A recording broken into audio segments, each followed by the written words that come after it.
माझं नाव ईशान मानकर आहे. मी भायखळ्यात राहतो आणि या 4 वर्षाआधी मी सरांना भेटलेलो. तेव्हा एक ॲव्हरेज किड आहे मी. काही पर्सेंटेज, मार्क्स तेव्हा आता प्रत्येक स्टुडंटचं एक एक्झाम फेअर असतो. त्याच्यामुळे त्याचे पर्सेंटेज खूप मॅटर करतात. वडिलांचं एवढी चांगलं होतं की फेअर होतं आहे की आपण कुठे सोसायटीत पडूया.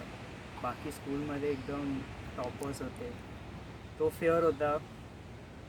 तो मग काढला. एका वर्षात निघून गेला. 11वीत खूप चांगलं गेलं. 12थमध्ये त्याला पर्सनल होतं. मला एक नर्व्ह पेन झालेलं माझं स्ट्रेस इश्यूजमुळे.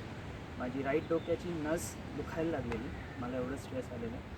मी ऑलमोस्ट ट्रीटमेंट घेऊन घेऊन थकलो अक्षरशः. मी मग पॅटर्न सेट केले मी आणि मेंटॉरने. ते पॅटर्न सेट करून आज नो नर्व्ह पेन, नथिंग. एका वर्षात ते नर्व्ह पेन गेलं. लिटरली माझा जो न्यूरोलॉजिस्ट होता तो शॉक होता. अरे यार, एवढं बेसिक औषधं सुरूही नाही केलं आणि नर्व्ह पेन गेलं. सो मला खूप आज बरं वाटतं आहे. न्यूट्रल होण्याच्या स्टेजमध्ये खूप बरं वाटतं. आज विचारही नाही होते की आपलं कुठे घरदार आहे की नाही. मी सतत फिरतीवर असतो. आज ॲडव्हेंचरस झालो मी खूप जागी फिरत राहतो. एकटाच फिरतो. कोणाची गरजही नाही लागत. तर वडिलांना वाटतं हा एकटा एकटा फिरतो, कोणाची गरज लागते, पण तसं काही नाही. असं फ्रेंड लाईफही नाही आहे, सोशल लाईफही नाही आहे. पण स्वतःमध्ये जगणं एक वेगळाच अनुभव असतो. हे मला खूप आधी रिअलाईज झालं. आणि या ट्रिपमध्ये नेचरजवळ आलो तर एक बेस्ट फ्रेंड पण भेटलं आहे, एक हॅपीनेस पण भेटलं आहे, सगळंच भेटलं आहे. So thank you so much mentor.